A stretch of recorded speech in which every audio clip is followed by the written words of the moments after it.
I'm Felicia, and today I'll be telling you the Asians problem in Norway. Obviously, I look Asian, so I'll be telling my problems in Norway. First time I came to Norway, I was like, I want to try this food, da da da da da da. But after a long time, you're like, I miss my laksa, I miss my this food, I miss my that food.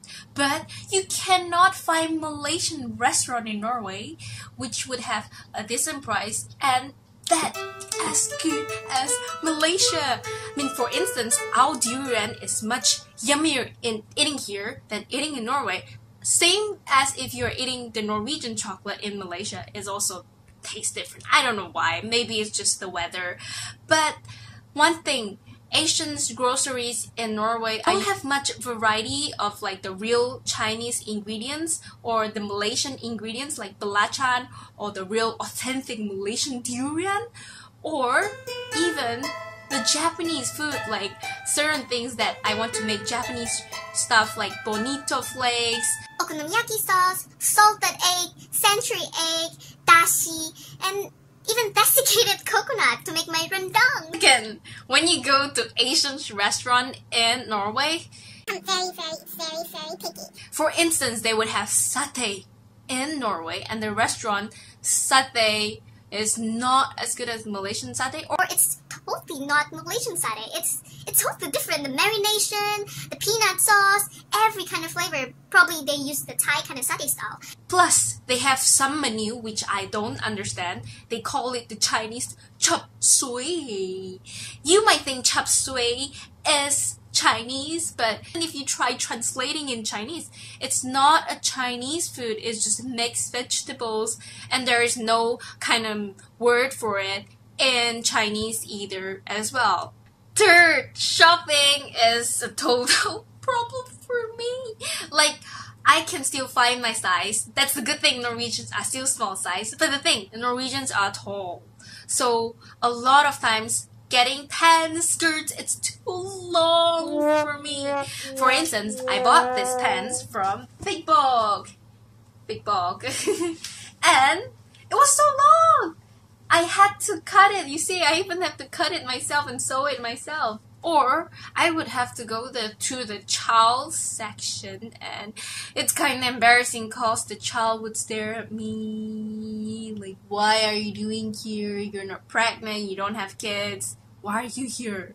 Fourth, in our country, we always get really cheap beauty services. Like when you go for a haircut, hair perm, hair mask, hair dye, nail polish, spa, massage, everything is so much cheaper here than in Norway.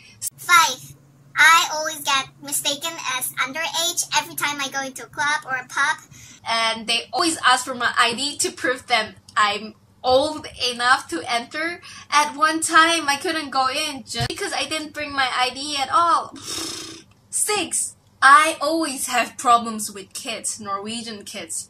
They love to stare at me. And then the questions they always ask, Hvor kommer du egentlig fra? Where do you exactly come from? and then the next thing, How old are you? and the next annoying thing is, Hey, I'm almost as tall as you. And then, hey, my shoe size is the same as you. and they think I'm about the same age. But I totally have no problem with that because I love to play with kids. Another problem in Norway I face is language barrier. You might think, language barrier, like, you can speak Norwegian, what's the problem? Yeah, it's not the problem with the Norwegians, alright? It's with the Asians. Malaysians are just a minority in Norway, and Chinese as well, but the majority of Asians are actually Vietnamese and Thai. So sometimes I get approached, or in the grocery store, they think I'm also Vietnamese or Thai, and they start talking to me, and I give a blank face. I don't understand, that's what I say. Look Asian. Like, aren't you guys from the same country? But no. We speak Norwegian among each other instead because we can understand the other mother tongue of theirs. Lastly, I have a dilemma. It's the Asian dilemma. We were brought up in our country with all whitening products, and to be fair, But then when it comes to Norway, everyone loves to be tan. And they admire if you have tan skin, meaning you're very healthy. And you feel really proud when you come here and people admire your tan skin.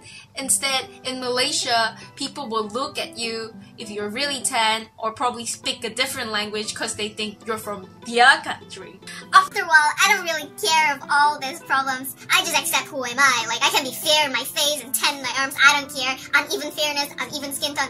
Be it. I'm just who I am and I love it. If you're Asians and you have some kind of similar problem, girls, put down your comments. But if you're not and you think my problem is ridiculous, I don't mind, you can just state it down there too. Thank you for watching and have a nice day. Bye bye! Like, subscribe, share.